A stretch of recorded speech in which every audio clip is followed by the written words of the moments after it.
Welcome. Thank you for joining us for our program, Intro to Birdwatching. My name is Helen Liu, and I'm the Programming and Partnerships Manager at Cary Library.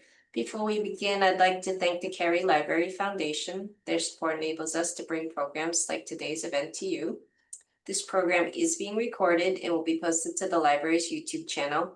If you have any questions for Bill, please enter them into the Q&A. Now I'd like to introduce our guest. Bill Gette is the former sanctuary director at the Joppa Flats Education Center in Newburyport, Massachusetts. A skilled teacher and field trip leader, he has been leading domestic and international natural history expeditions since 1986. He has led very successful programs throughout the United States and to all 7 continents. Bill has presented many programs for us, and you'll find recordings of these talks on the library's YouTube channel. So without further ado, please join me in welcoming Bill Gette. Well, good afternoon. Thank you, Helen. It's always a great pleasure as a presenter to be able to work with the Cary staff. If you're ever thinking about giving a presentation, they're extremely helpful, and that's nice. If you are listening to this program, I really hope that you'll consider supporting the Friends of the Library, whether you're a volunteer or can make a donation. The libraries, to me, are the most small d democratic institutions we have because they help everybody, and so they are very important institutions.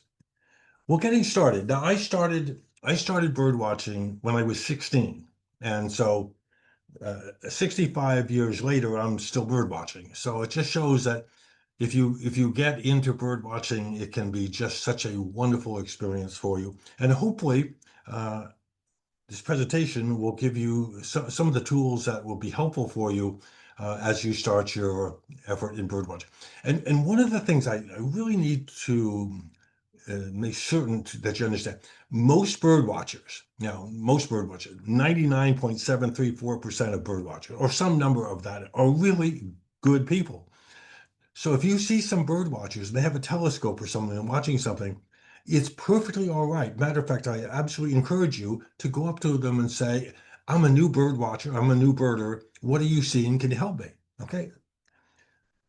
They'll help you because they love to share what they're seeing. So that's just one of those things that the little hints I'm hoping to give you, that's important. Okay, introduction to bird watching.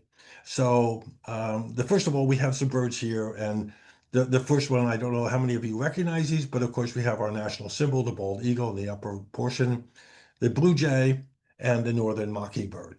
So these are birds that I think many folks have at least seen once in their lifetime, and sometime, especially if you're feeding backyard birds, blue jays probably a lot. Okay, so what makes bird watching so important for someone and so interesting for a lot of people is that the tremendous diversity in terms of the size of birds, the coloration, the body shapes, the bill shapes, the feeding activity, their migration patterns. They're just such tremendous diversity. So some of the birds that are here up in the upper left-hand corner is a snowy egret. Beautiful bird. Now, if you were Massachusetts, say 50 years ago, these would be very rare up in Massachusetts, but they've expanded their range north. Atlantic puffin, one of the most comical, wonderful birds that you see on the offshore islands, off, say, the Maine coast and the Maritimes. An eastern kingbird, a bird that we get here starting in early spring into, say, August, and then they migrate out of here. Northern cardinal, this is the male northern cardinal. I think most people are familiar with this. In the middle, lower, really stunning. It looks like a little goldfinch, sort of, about the same size. This is a Wilson's warbler. This happens to be the male. The female also has black on the cap, but the cap is smaller and black. And then the Baltimore Oriole, which I think a lot of people will hear singing and not know what it is. They'll be singing starting in the first week in May. So these are just the tremendous diversity we have. In terms of field guides, there are lots of field guides out there. There's several that I recommend. The one on the left is if you're a beginning bird watcher and you're only going to be bird watching, say, east of the Mississippi River, that's probably more than you need. But if you're going to be birding here and if you're going to go to someplace in the West, you're going to need that guide. It's excellent. just a really fabulous book. I use it all the time. The one in the middle is the Peterson Field Guide. This is sort of the very beginning, one of the longest term and best field guides. This one happens to be of the East. So if you're just starting out, uh, it makes it easier because if you're using Eastern Field Guide, okay, you're not going to see all the birds that are way out in the west, only in the west. So it helps you focus in on the ones you're going to be seeing. And then the Sibley, David Sibley, that's also a fantastic guide. So if you want to see represented all the birds in North America, you go with the National Geographic. If you're really beginning and you're focused on the East, then either the Peterson Field Guide, which is outstanding, or the Sibley Field Guide, which was equally good. So any of those is really good. Now, in terms of the presentation outline for today, what are we going to be doing? Well, we're going to talk about why birding is so popular. Well, many different reasons. And review for the fact that what we're seeing when we see a bird, we are seeing dinosaurs. Okay? Now, they're not Triceratops and Tyrannosaurus, but birds are in fact dinosaurs. And we'll see more in a moment. Okay, then there's some basic things that a beginning bird watcher really needs to know. If you know these basic facts, it's going to make it so much easier for you as you go along. Then the objective, well, when you go bird watching, other than having fun, what is the objective? And then we go through the process. Okay, how do you get from the 11,000 bird species in the world to the one you're seeing? How do you do that? The really very important thing is the sense of place and time. There are 11,000 species of birds in the world, but in Massachusetts in a year, there are probably 315. Okay. Okay, then we're going to take a look at things, physical characteristics that are very important for identification. And then because birds are fabulous to watch because they're always active, their behavior is important. Then we'll take a little quiz. We'll all work through the quiz together, no problem. And then we'll talk about optics. Okay, so if you're starting out, it's really good to have a good pair of optics, and let's get you into the proper pair for you. Okay, so why is birding so popular? And it is. It's so millions of people either as simple as watching birds at the bird feeder or going on international expeditions. So the majority of people in the U.S. have some interest in birds. Well, to me, that Baltimore Oriole is really beautiful. I like beautiful things. So people appreciate the beauty, the behavior, the diversity of birds.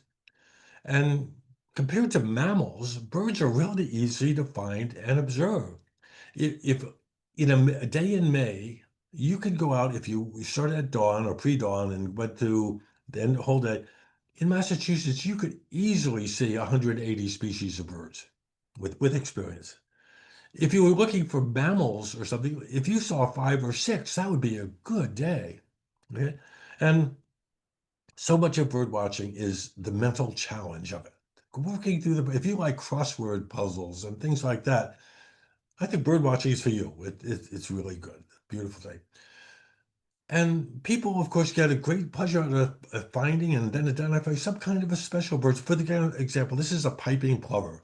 This is has been an endangered species in North America.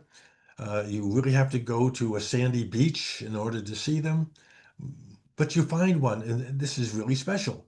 Okay, really nice. You found something really uncommon and beautiful. Then there's a comradeship. There's so many people who start out bird watching and they run into other nice people and they develop comradeship. They join a bird club or they find somebody that has equal or significantly the same interest and they can go bird watching together, things of that nature. Okay. For me, okay, being outdoors is church. Okay. I mean, I just see for me, going into nature, just being in nature is a spiritual experience for me. Okay. And so a lot of people see a spiritual thing by just going outside, the wonderment of nature. Okay. And then, so those are just some of the reasons. There's many other reasons. And another thing that I always tell people is if you live a stressful life, a really busy life, anything that will get you outside into nature is really important. And especially birds, as I say to anybody who wants to listen, that it's awfully hard to be upset or mad when you're chasing a chickadee. Okay, you could just lose yourself in the beauty of nature. Okay, birds are dinosaurs. Okay, the only animals that have ever had feathers are dinosaurs and birds. Birds just are extant living dinosaurs. So bird feathers cause all kinds of things like thermoregulation, display, flight, all kinds of reasons. And if you just look at the skeletal structure of a theropod dinosaur, the one on the left, it looks remarkably similar to the Archaeopteryx, one of the very first birds, and our modern day chicken. So they have so many of the characters that are same. Okay, so the basics, the things that really will be helpful for you as you're beginning bird watching. What's the first to know? Okay, the first is bird names. Bird names can be an absolute disaster. Okay, they're not helpful. In most cases, they're not helpful at all in terms of identifying the birds. And as I said, in fact, a lot of bird names can be very, very confusing. And I'll just give you a couple examples. Okay, this bird that I'm showing you right here is a red knot, K-N-O-T. It's a shorebird. It breeds in northern Alaska, northern Canada. It migrates all the way to southern Argentina. Okay, well, you look at this bird, and I tell you that is a red knot, and you're going to say, "Well, Bill, you're out of your mind. Where's the red?" Well, this bird has never been red. Okay, okay, where is the red? Okay, well, this is a immature bird. This is a bird when I photographed it in the late part of the year, in October. It's an immature bird. This is a bird that had been hatched in the previous June. That's so when I photographed it, it was fledged somewhere, at least Hudson Bay in Canada. I photographed it in Newburyport, Massachusetts. Probably it's 3 months old. Okay, it has never been red. But notice the adult birds in the image on the right-hand side. Those are definitely red. Okay? So it depends on the gender, and it depends on the age of the bird. This is a black-bellied plover. Same thing. People would say, beginning, where's the black? Okay, well, there isn't any in this one. But again, this is another hatching year bird, a bird that was hatched in the same year I photographed it. Okay, so but notice, look at the adult bird on the right-hand side, very distinctly, at least black-chested plover. So being aware that if it's a young bird or an adult bird, they can look very different. The other thing that is when you say something is common, a common loon or a common gallinule or a common yellowthroat, isn't helpful at all, okay? Because where you have lots of common loons, they're common, but a lot of places don't have any loons, so it's not common at all, okay? It really depends on where it is. So just to say a common loon doesn't give you any hints at all. So here are just some of the common loon, common gallinule, common yellowthroat. Okay, and names, okay, based on gender. Okay, very often they're named for the males of the species in their breeding plumage, okay? So this is in fact a purple finch. This happens to be a male purple finch. That's an adult bird, okay? It looks sort of purplish to me, okay? I can see that, okay? But notice the bird on the right. Well, she's every bit as much as of a purple finch as he is. She just has a much more cryptically colored plumage, which is really important for incubating eggs and be with their young ones. Okay, so this is a really good example of sexual dimorphism in terms of the plumage. Okay, the male, bright, beautiful, so it can be easily found, so it can sing, defend territory. She much more cryptically colored, so she can sit on a nest and not be so obvious. So so she's still a purple finch, even though she isn't purple. The other thing is the bird names can be a mess. Okay, these are examples of warbler names, but the same thing is true about hummingbirds. But here's some examples on the left-hand column. There's yellow warbler, black and white warbler, Canada warbler, black-throated green warbler, and prairie warbler. They're all warblers. But the birds are just, on the right-hand column, are just as much warblers as the other ones, but they don't have the name warbler. So northern parula or northern parula, depends on where you come from. The common yellow ovenbird, American redstart, and northern warbler. They're all warblers, even though the name doesn't say so. The other thing about is size. As a general rule, 99 point whatever percent of the time, birds that are flying are full grown. So in some cases, things like grouse and bob whites and things of that, and quail, things of that nature, the young ones that are not full grown can at least fly short distances to escape. But most of the birds, if they are flying, if they've flown from one place to another, they are full grown. So these two birds that you see here, the one on the right is a great egret, and the one on the left is a snowy egret. They both flew into, this is referred to as a salt pan, P-A-N-N-E. It's a tidally impacted part of the marsh.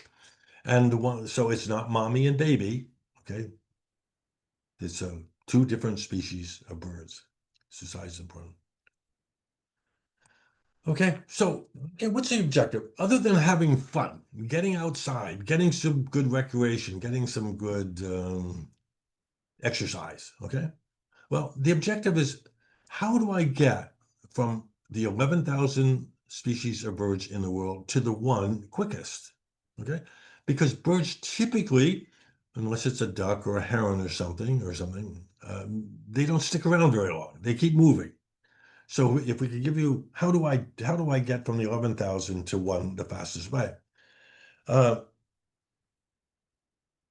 Again, the faster you can work through that process, the better.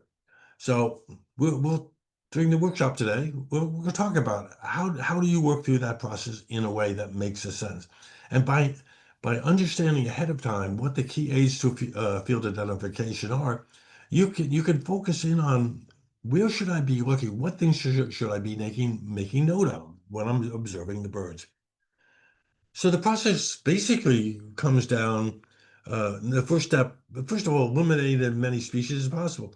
Well, you could say, well, it can't be ducks, it can't be the bunch of species, it can't be ducks because it's sitting in the top of a tree. Well, unless it's a wood duck, which can sit in tree but not at tops of tree, it's probably not a duck, it's something else. Okay, so okay, so those are things. If you see a bird that's swimming around in a pond of water, you can be quite certain it's not a chickadee or a song sparrow or a blue jay. They simply don't do that. Because you can eliminate those. The other thing you can say is, well, wait a minute. I know ostriches are only in Africa, so if I'm seeing it in Massachusetts, unless it's escaping from the zoo, it can't be an ostrich. Yeah? And then just looking at this general sense of size and shape, I think most people would recognize a duck or a heron or something like that. So just if they see something that looks like a shore, like a killdeer, you could say, well, it looks like a type of shorebird because it's sort of similar to a killdeer. Okay, and then you can really focus on those key field marks to determine which species it is. And it really comes down to where am I and when. Okay, makes all the difference in the world. Where am I in the world? Simply by knowing where you are. Okay, you're in Lexington or Bedford or Newburyport, where I am, is really very helpful. Uh, for example, the western part of the United States has a lot of species of birds that we don't have here in the East. And an example here is here are two bluebirds. They look really quite similar to each other.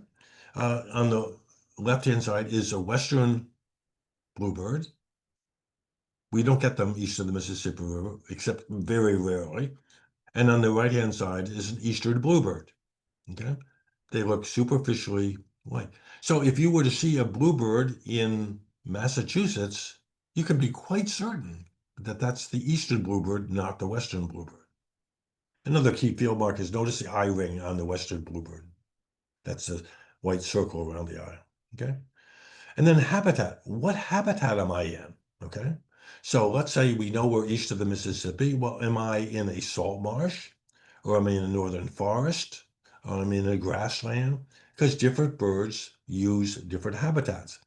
So different habitat, for example, if you, what a wonderful place, going up to the northernmost part of New Hampshire to the Indian, uh, the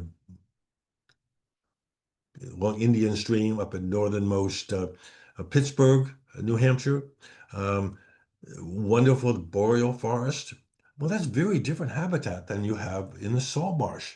Okay, and by the way, the area where this photograph, that's the Connecticut Lakes and northernmost New Hampshire. It's named the Connecticut Lakes because those lakes of northernmost New Hampshire are the source of the Connecticut River, the headwaters of the Connecticut River.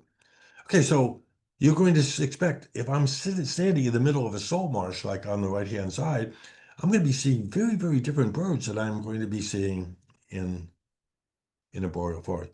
Boreal forest, you might see things like evening grosbeaks and things like that. And if you're in a salt marsh, well, you're going to see probably herons, egrets, some kind of shorebird. Very unlikely that you're going to be seeing a grosbeak. So where am I in the world? Where am I in the habitat? And the bird books will help you in terms of talking about ranges and habitat. Okay. And the season. So if I know I'm in North America and I'm in Massachusetts and I am in the edge of a field and boreal forest, field and hardwood forest, I should be having some hints as to what I'm going to be seeing. In terms of the avifauna of Massachusetts, if you were to go out birding, as I said early on, and really worked at it, you probably could see traveling all over the state, maybe 325 species of birds in a year. And it might be different year to year. You might be getting a few that are different. Okay. Uh, so the avifauna, the birds of Massachusetts change a lot during the year. There's many species of birds that migrate into our area in the spring and migrate out of our area in the fall. So you'll see them maybe from April until August, but after that you won't see them. Okay. And if you look at your field guides will show you with range maps which birds are here when. Okay. So just by knowing which species are most likely to be here in the wintertime is an aid identification. For example, here are two birds. Here's a Lapland longspur. This is a bird that breeds across Alaska, northern Canada. If you were to go, well, I've seen a lot of them in Alaska, um, Hudson Bay, Churchill, Manitoba, places like that. Okay.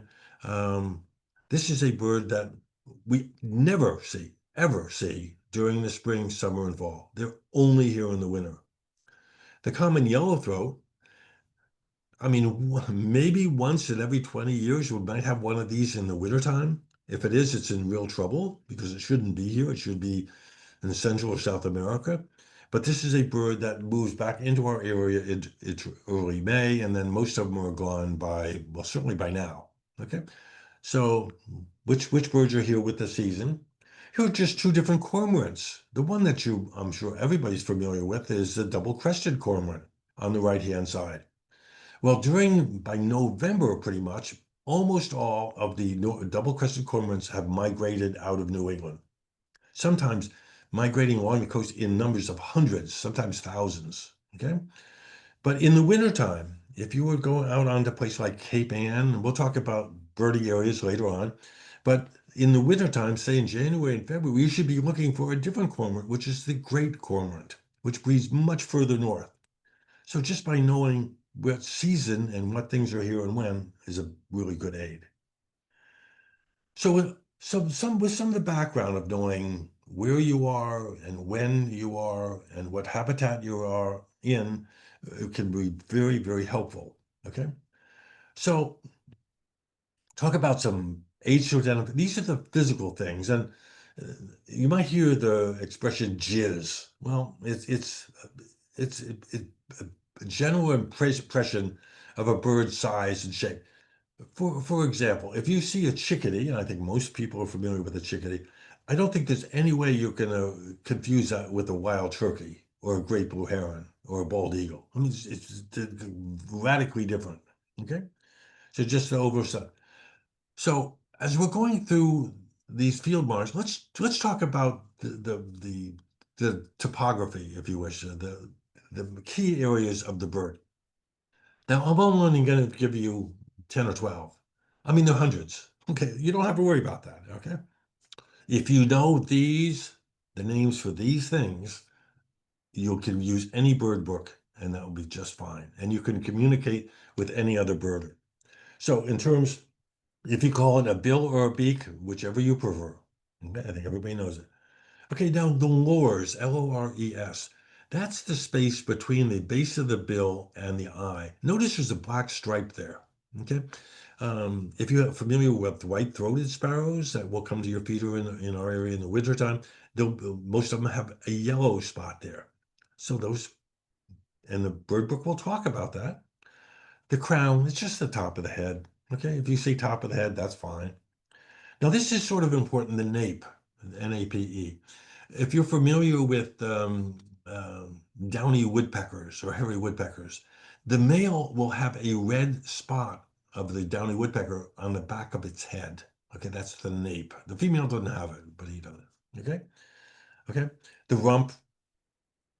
Okay, that's basically the base of the tail. Okay, and then outer tail feathers. That could be important. This northern mockingbird has white outer tail feathers. A bird that comes to most people's feeders and would be easily recognized is a dark-eyed junco. A dark-eyed junco has its outer tail feathers are white. Okay, good field mark. Yeah. Now, if you saw a bird, a junco or a northern mockingbird, you won't confuse them because northern mockingbird is so much bigger. Okay. Okay. The belly, just if you have a red-bellied woodpecker, some of them have a little bit of wash of reddish there, and the breast and the throat. So if you know those field marks, those areas, you're in good shape. So if we talk about this general impression again, I don't think many people would confuse a great blue heron with a wild turkey. They have very, very different body shape. Now, in this case, this is a male turkey, and it's displaying. It's incredible how it's lifted up its feathers, spread its tail feathers, and going gobble gobble gobble. Okay, but I don't think they're very very very different shapes, body shapes. And another thing is the length of the legs. If you like shorebirds and things like that, notice the greater yellow legs on the left has very long legs. And this for a shorebird, and this permits them to walk out into water that's 4 to 6 to 8 inches deep and feed on small fishes and aquatic organisms that birds with much shorter legs can't access. And then we have a plover. Notice the two things. First of all, the yellow legs, a really long bill and long legs, which is really perfect for hunting in a watery environment. And then you have a semi-palmated plover. Sort of resembles a killdeer that I think most people are familiar with. This is a young one, by the way. It has much shorter legs and a stubby little bill. So instead of wading out in the water looking for fishes and larvae and things of that nature, it's looking in very shallow water or along the mud looking for aquatic organisms. So length of legs is a really good, like a heron has very, very long legs. Okay? And then there's the length of the tail. Now, starlings are forming up in huge flocks. I drove by a flock today that had at least several hundred in it. But the starling on the right-hand side has a really short tail. The grackle that you see on the left, all the grackles have left. Starlings will stay here all winter. Notice the grackle has a much longer tail. So if you see a blackbird with a really short tail or a blackbird with a very long tail, that's a good field mark for you. Okay. Now, next thing is size. Okay. Most people would say, well, what color is important. I think the most important field mark is how big is it. Okay. So by estimating a bird's size, you can roughly eliminate 2/3 of the birds in the world just by knowing how big it is. Okay. So either when you know the size of bird, 2/3 of the birds in the world are either going to be too big or too small for this your species you're looking at. For example, this is black-capped chicken, which I think most people are familiar with. I give you the body, leg. That's, by the way, that measurement is always from the end of the bill to the tip of the tail of a specimen in a museum tray. Okay, so, but it's a reference. By that way, what's happening here? This is a pair of chickadees that's setting up a nest area. If you look inside the hole, there's a chickadee in. You can see a little bit of the chickadee inside, and what they're doing is making the opening for their nest that they're going to nest in that tree. So there are other birds that are about the same size. I mean, the warblers and wrens and sparrows are about the same size. Okay, so if you see a bird that's a black-capped chickadee, it can't be a red-tailed hawk or a swan. It can't be a turkey. It can't be so many things. Okay, and so some of the things that are typical in the same about the same size is a beautiful yellow warbler, which we'll start seeing again in the first week in May, and house wrens. Okay, that in the spring and to sing in the backyard. Okay. So that's a template. Those are for really small birds. So if you know a chickadee and you see something that's about the chickadee, you can really focus in on those birds that are about the same size. The next template is American robin. I think everybody would know what robins are. Notice the 9 to 11 inches, so like significantly bigger than the chickadee. This is almost twice as big as the chickadee. But blackbirds and thrushes and orioles, they're about the same size. Flicker is a high end of that range, and blue jay. But if you see something that's the size of a blue jay, you know it can't be a chickadee or it can't be a yellow warbler. It's way, way too big. And then the third template is the rock pigeon. Okay, a pigeon in the park. So if it's that big or bigger, well, if it can't be a blue jay, it can't be a chickadee, it can't be it's way, way too big. So some of the things like crows and hawks or ducks are that size or bigger. Okay, so we have the mallard duck and great. So if you know that you're in Massachusetts and not in Tanzania or India, and you know it's winter time, okay, and you know what habitat you're in, and you know what the size of the bird, that should really get the number of birds of the 11,000 birds in the world down to maybe 100. Okay, so just by knowing those factors, you've gone a long way. Okay, then once you know the size, then the bill shape. Okay, well, through evolution, birds have developed such a wide variety of bill shapes and sizes, and by knowing the bill shape or recognize you have a pretty good idea of what that bird feeds on. And bills are so important. It may be, in my view, one of the first starting points is to understand an age to identification. So just some of the bill types that we'll go through quickly. Okay, these are hooked bills. Okay, so if you've ever seen a red-tailed hawk or a bald eagle, okay, you'll know what I'm talking about. So those hooked bills are ripping through the outer layer of skin or feathers or through fruit in order to get into the fruit or the meat inside. So birds with hooked bills, these are ripping bills, so hawks, eagles, owls, and then you have the group of parrots, parakeets, and things that are opening up palm nuts and things of that nature. So here's some pretty good examples. Okay, if you see that, I don't think anybody would look at the bald eagle on the left and say, "Ooh, that's," recognize that that is really a distinctly hooked bill that's used for ripping open flesh of an animal or fish, in the case primarily fish with bald eagle. And then there's the red-tailed hawk, a very common bird around our area. Okay. And then you have really fairly long but stout bills. These are things like herons and egrets have. So here is feeding in the salt marsh. On the left-hand side is the great egret. It's just caught a fish that's eating. And then you have the great blue heron, which has caught a small mammal, okay, in the salt marsh. So very long bills, really quite stout, okay? And those are really used for grabbing things, okay?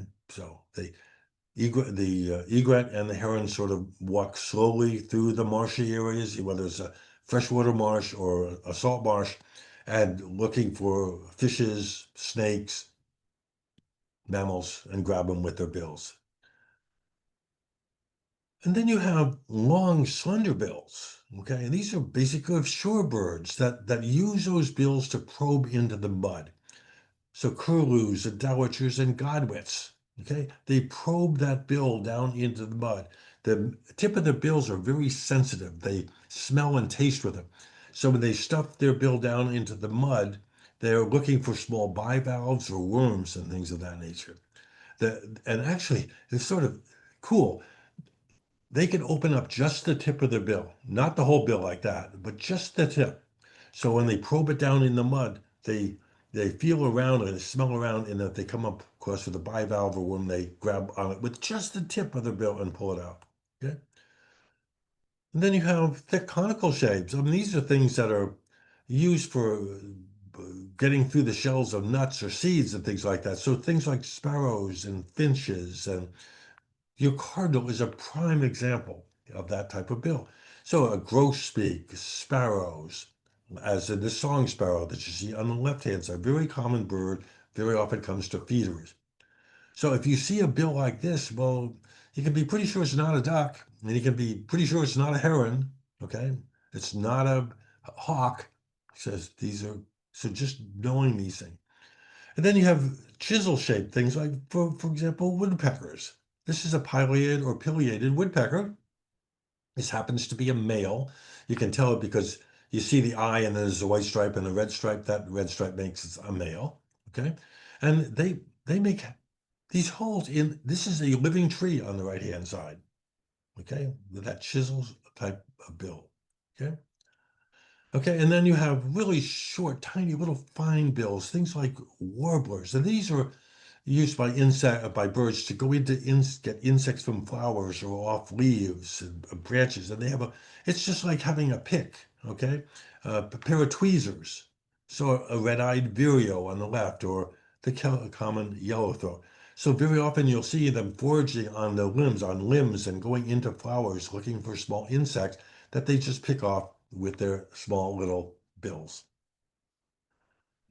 And then there are some birds that have serrated bills for a different purpose. Okay, these are mergansers. These are ducks.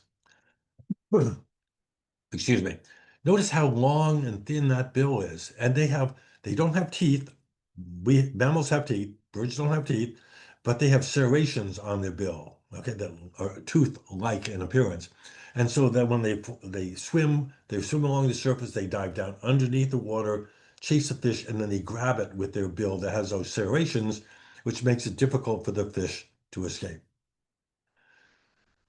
Then you have some amazing birds. The birds come as they have actually crossed bills. Okay, and here, take a look at the white-winged crossbill. Now, if you're from northern New England, you see them almost every winter. But where we are, we sometimes don't see any in a year, and you might go years when you might see one or two. That's all. And then some years we have flocks of hundreds of them. It depends on the crop availability of spruce, fir cones, things like that. Notice the bird on the left. You can see it better there. Notice how the bill is crossed over. No, it doesn't need an orthodontist or anything like that. It's just the bill is actually crossed over as opposed to coming together. It's crossed over. And what they use that bill for is think of the tweezer. If you uh, have some kind of lock washers and things like that, that you need a special pair of pliers to open them up. Well, that's exactly what that bill does. They take the bill and they shove it, say a fir cone. They have scales, okay, and between those scales are where the seeds are. So this bird comes in using that bill, opening it up. They stuck their bill in between the scales and open up their bill. That opens up the scales so they can stick their tongue in and pull the seed out. Okay. We only have two species, well, recognize them maybe more, but in the East, there are two species. There are the white-winged crossbill and red crossbill. And then you have some really strange, laterally compressed bills. These are bills that are used for slicing through the water as the bird flies, or to um, open up bivalves or scrape them off a piling. Okay. And so there's an oyster catcher, American oyster catcher. Now that bill looks really quite up and down. It's quite thick, but it's really quite thin. Okay. So it uses that bill to get in a bivalve and with that bill, open up the bivalve so it can get the animal inside.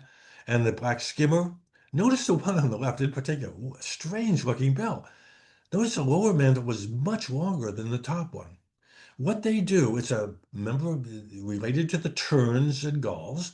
And what it does to feed, it flies, it has very shallow wing beats. So it flies only a couple inches above the water.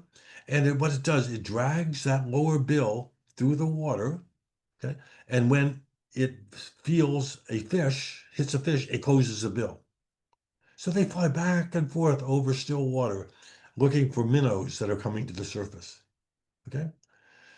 Okay. So bill shape, just how important bill shape is in getting you into the right family. Okay. If you see a really cone-shaped heavy bill, well, all you need to go is look for the grosbeaks and the sparrows, because and the finches, that group. You don't worry about ducks and herons and egrets and hawks and things. Just focus on those birds that have that type of a bill. Okay, in terms of plumage coloration, that's why I want you to look at size and bill shape first, because plumage can be a mess, okay? Because plumage, while some of the species have the same plumage, male and female, others have very different, the males and females, like I showed you on that purple finch. And so plumage coloration can be really confusing.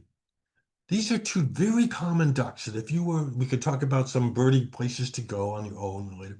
But if you were to go to Cape Ann, that's Rockport and Gloucester, in the wintertime in particular, eider ducks are very common. Okay.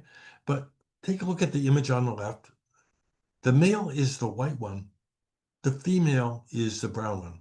Now, she will never look like the male. That is her plumage. If you look at the image on the right-hand side, okay, this is a young male. Sort of looks more like that female than it does like the male. So depends on the age. Okay. Okay. So that's important. Now, the next time we talked about color, we talked about size and things like that, and bill shape. Let's take a look at color patterns. Not so much the colors, but the patterns. Okay. So here are birds that have striped breasts. Okay. On the left-hand side, it has a savanna sparrow. And notice I talked to you about the lores before between the base of the bill and the eye. You see the yellow, okay, on the savanna sparrow. Very distinctly striped breast. And the purple finch, the female, again, has that striped breast. If you're interested in sparrows, the key thing to sparrows is, does it have stripes or not? Okay, so basically of the sparrows we see in New England, half of them have stripes and half of them don't. So if you see a sparrow, you look at the breast. Does it have stripes or not? Okay. Okay. Then we have birds that have clear breasts, beautiful tree swallows that we begin to get in New England, say at the end of March. Okay, these are flycatchers. Okay. And then just a stunning bird. Don't anybody ever tell me that sparrows are not beautiful. This is an incredibly beautiful bird, this white-crowned sparrow. Okay. Notice it's all gray. In one case, it's all white. In the other, it's all gray, but there are no stripes. And then a lot of our thrushes, even young robins, have spots on their breast. So this is a Swainson's thrush. Okay. And then another color pattern is wing bars. Notice the bird on the left. This is the black-throated green warbler. Wing bars. Notice the common yellow-throat on the right-hand side. No wing bars. Okay.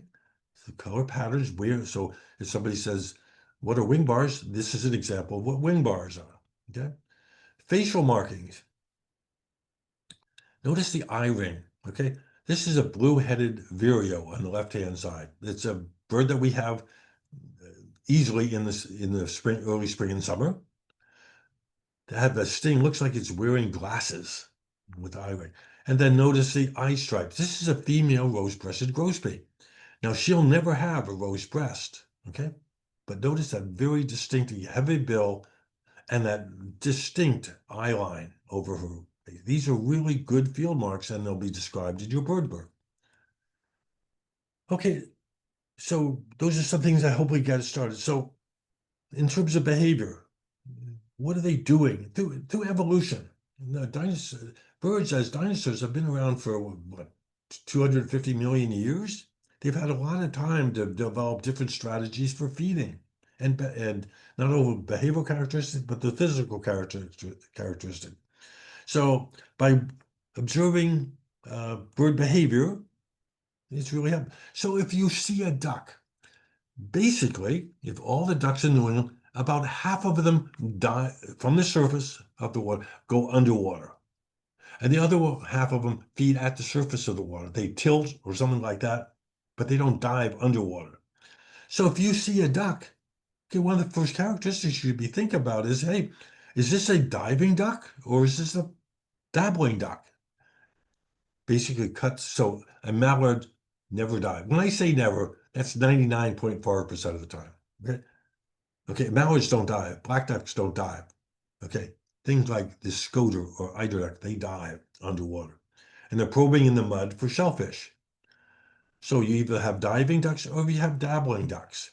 So on the left-hand side, we have American black ducks that are tilt feeding. On the right-hand side, we have a gadwall that's feeding right at the surface. Okay. So if you see a duck and it's diving, you say, whoa, this is a diving duck, or no, this is a dabbling duck. And that basically takes the 30 or 35 species of ducks and cuts them in half. That's all you have to worry about.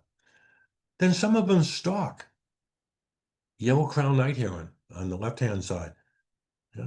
Or the great egret. They tend to move very, very slowly through, in the case of this, we're right at the edge of the a salt pan, okay, a little tidally impacted little pool of water, and the great egret is working out in the salt marsh. But they tend to move very, very, very slowly, looking for frogs, snakes, bird eggs, things of that nature. And then you have the chasers.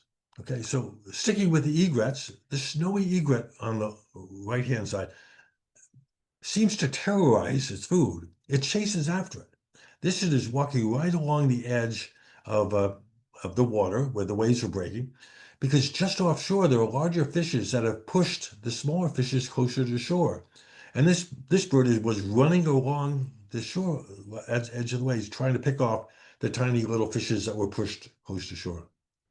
And then there's sandling. If you've ever gone to the beach in late summer or early spring, and you'll see a bunch of birds, the wave comes up and the birds run up the beach. And the wave goes down and they run back after the wave. The wave comes in, they run back up the beach again. Okay. Well, what are they doing? Okay, this is a sanderling. Okay. In its non-breeding plumage, winter plumage. Well, what happens is as the wave comes up the beach, it's carrying sediment and marine organisms. As it goes out, the wave doesn't have as much energy as that before, and it can't take back all that material. So a lot of the little pebbles and things like little pieces of shells, and most importantly to the birds, little marine organisms are left stranded on the beach. So that's what the bird is doing. It's following the wave that goes back, trying to pick up all these little organisms, and runs ahead of the wave back up the beach, waiting for the wave to recede again. So some are very active feeders, some are really slow stalking. Next one, sally feeders. Okay, sort of a funny term, but it's to sally forth. So a willow flycatcher, a lot of the flycatchers behave in this way. They'll sit on a perch and they'll see an insect, they'll fly out, catch it, and come back. That is particularly true of the eastern kingbird that you see. This is a bird that's a little bit smaller than American robin. Very common on the edges of fields or edges of salt marshes and things like that. So very often you'll see them sit on a post or a branch. This is sumac that it's sitting on, and it will be watching for insects, very alert birds. And when it sees an insect, it will fly out, catch it, and come right back to the same perch again. And it might do that 3 or 4 times, and then move to a new perch and do it again. So that's a very characteristic feeding behavior of some types of flycatchers. The other one, the swallows, tree swallows. Okay, I took this photograph on the right. That's on the Parker River National Wildlife Refuge. And in end of August, early September, you can see 50 or 60,000 of them during fall migration. And they fly continually, whether it's a barn swallow, a tree swallow, sorry very much for that. Barn swallow, a tree swallow, cliff swallow, they fly and they catch the insects in flight. Yeah, yeah. Then feeding, probing, going in, feeding in the water, feeding around the edge of water, all these things. Where are these birds when they're feeding? Killdeers, they like to nest way away from water on top of school buildings and things like that. And sometimes they nest in right in parking lots and things of that nature. So, okay. And then climbing trees. Okay. Notice the woodpecker on the left-hand side. That's a downy woodpecker. And they sort of hop along the tree as they go up. So most birds, when they're feeding on a tree, they move along the tree in an upwards way. Okay. But the white-breasted nuthatch has a much better idea. It has the behavior of coming down the trees head first. So it can see insects that the other animals that are moving in the other direction will miss. And beside that, the white-breasted nuthatch has a special adaptation, which is a really long hind toe that lets it hold on as it's coming down head first down the tree. So different strategies. One is to say, I'm going to go up the tree, look for the other one says, oh, I'm going to be really smart. I'm going to come down the tree. Okay. And then we have birds that soar, like the red-tailed hawk. They just soar over an open field or open the salt marsh, going back and forth, just watching, okay, for a snake, any injured animal, any kind of mammal, things of that nature, soar and hovering. So these are things that I think are really important. So let's just go through some through the process here. Okay, I'm going to tell you that this bird is about the same size as a chickadee, about the size. So it's obviously small. Okay, notice the bill. Okay, and for timing of year, you might notice that the leaves are just coming out. So just a sense. So the season, okay, based on the emergent vegetation, okay, the really short, thin bill that you see. Notice it has wing bars too. And notice the yellow in the rump. It also has some yellow on the flanks. So we should be thinking that, well, this is a small bird, so it's a wren, it's a warbler, it may be a really small sparrow, things of that nature. But that bill is going to say that's used for gleaning insects off vegetation. So this is a yellow-rumped warbler. Okay, hope you see the process of using these field marks. Okay. Well, a very, very different looking animal right here. Okay. So this, I can tell you just for the background, this is in the fall, late summer. It's large. This is bigger than a pigeon. And notice that distinctly down curved bill. Okay. So the large size, that decurved bill, and the stripes in the head. Okay. So this is a type of shorebird that will feed around water. It will feed in grasslands like that, looking for crickets and grasshoppers and things like that. And this is a whimbrel, okay? So there's no doubt that this doesn't look like it doesn't look like a hawk or any kind of warbler or chickadee or anything like that. And the next one is just going through the process here. Here is a really small, I'll tell you, this is one of our smallest. It's a duck, one of our smallest duck. And I put the photograph on the right to indicate that this is a diving duck. Okay, so you can eliminate so many of the other ducks that do not dive. So it's a swimming bird. It has a sort of a duck-like bill. It had that capped appearance, and notice it's surface diving. Okay. So this is a ruddy duck in its non-breeding plumage. So just hopefully that will working through the age to identification here. Okay. Now going on to some of the field guides, try to purchase a current one. Okay. Don't get one from 1967. All the names have changed and all kinds of things like that. Okay.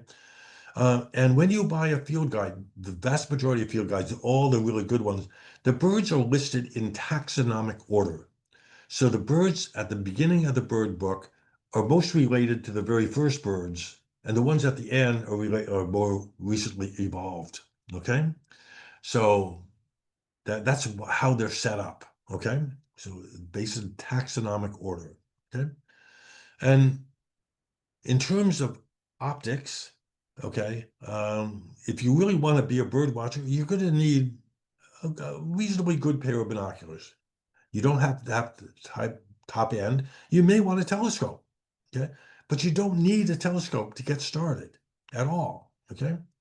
So if you're looking at binoculars, and I'd recommend that you go to a bird watching supply store, something like that. If you have a reputable store like that in your neighborhood, use them, okay? Because they can really, if it's a reputable place, they will not sell you something that you can't use. Okay. If you buy something online, you don't really have anybody to talk to, okay, about it. So if you get a pair of binoculars, they'll have an indication it's going to be something like 7x35 or 8x40. Well, the 7 represents the binocular's magnifying power. In other words, when you look through your binocular, the object you're looking is going to be 7 times bigger than it is in life with your normal eyes. And the 35, it's the width of the objective lens. That's the lens furthest away from your face. Okay. And that indicates if you have 35, you're going to get a reasonably good field of vision. If you have 720, you have a much smaller field of vision. It might be hard to see and find the bird in it. So I highly recommend at least a 7, okay, magnification. For some people, I actually use a 10, okay? But for some people, a 10 can be too heavy, okay? You don't want to have something that you can't hold steady. So certainly a 7 is 7 or 8 is optimal, okay, for most people. And that objective lens being bigger, say 35, not 20, makes it gathers more light. It's easy to see the object you're looking at. Okay. Okay. And so 735. You can get 40. You can get a lot of binoculars like the companies make 840s, which could be good, but you again. Now, the cost of binoculars, does cost make it? Yeah, it does. To a point. $1,500 binoculars have fine optics and are made for rugged condition. They should last you a lifetime. Okay. But that's really expensive for a lot of people. Okay. You can get from a reputable store, a serviceable pair of binoculars from between 200, that's on the low side, to 500. And some stores actually will sell you really good second-hand binoculars. If again, a reputable birding supply store may have some. Okay. So are $1,500 binoculars better than 500? Yeah. Okay. But if you're getting started, unless you really want the finest, you don't need it. Okay. So, okay. Now, the key thing here is you should be buying binoculars as if you're buying shoes. When you buy shoes, you want them to fit right? Okay. So if you're looking at a pair of binoculars and they feel too heavy for you, or they don't fit your hand right, okay, then don't buy them. Okay. Uh, you know, go through the process of making sure that when you have those binoculars in your hand, that you can reach the focus wheel easily. They fit well on your face. Okay. And okay, if you have to pay $50 more for another pair of binoculars, it's probably going to be worth it. Okay. So that's why, again, I recommend that if you can go to a store that specializes in birding supplies, if it's a reputable store, they will know what they're selling. Okay. Telescopes. Telescopes can be really expensive. Okay. And they can be heavy. Okay. Um, and most telescopes have eyepieces that you can graduate magnification that between 20 and 60. Well, I have telescopes like that are 20 to 60, but I'll bet you I use anything above 30 to 60 less than 0.1% of the time. 20 is absolutely enough. It's going to be basically 3 times what your binoculars are. And when you get to 60 magnification, it's really, the image gets really small. I mean, the image looks bigger, but the field of vision gets really small. And and if something is that far away, the heat, shimmer, and everything is going to make it difficult for you to see anyway. And if you're going to invest in a telescope, make sure you get a good tripod, because you don't want a flimsy tripod that's going to be blown over the wind, and there is your $2,000 telescope crashing against the pavement. You don't want to do that. Okay. So there are some online sources that you might want to look at. Okay. All about this is All About Birds online guide. Okay. Cornell University. It's free. Okay. And that online guide, food preferences and nesting behavior, habit, it's fabulous. Okay. So there is the allaboutbirds.org, or if you just go on the Cornell website, University website. Okay. That's one really good one. Cornell's, this is Birding at Home. This is another free application. It's an online database of bird observations, and including real-time data, where are things being seen, distribution, abundance, things of that nature. So again, go to the Cornell website. And then there's Merlin. This is again provided by Cornell. It's free. It helps you identify bird songs. You can get it on your phone. So you can identify birds by their song. So you hold up the thing and a bird sings and it'll tell you what it is. Okay. Okay. And then there's you could go do a birding academy. Offers self-paced, online instruction for birders. You can participate at your own pace, and you purchase the courses. So I think there are lots of resources that you can use that are free or nearly free. And then National Geographic bird apps that cost $9.99, 995 species in there, 3,000 illustrations that you can buy for $9.99. So just some ideas. And then Audubon bird app, there are other apps that you could go search your internet for. And so we go through this. I'm hoping, to me, birding is such a pleasure. It's a spiritual experience, all these things, being out in nature. And I hope I've given you some clues, some aid that will going to help you. Some people are just overwhelmed by how much they must remember, the season, the size, the feeding behavior, difference improvement, all this. But look at it the other way.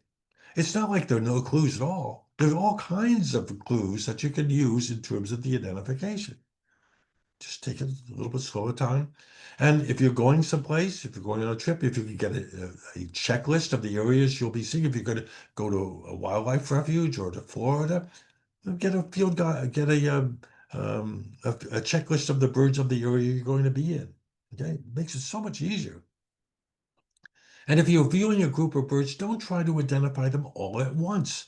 Okay, if they're a flock of 3 or 4 different species, it could drive you out of your mind. I mean, no, focus on one and get that one, because tomorrow or next week or next month you can work on the other ones. Okay, and of course, study your field guides ahead of time. Keep field notes. I have field notes going back to 1964. Okay, I mean, so really, really fun. Okay, join a bird club. If you'll be welcome, believe me, you'll be welcome.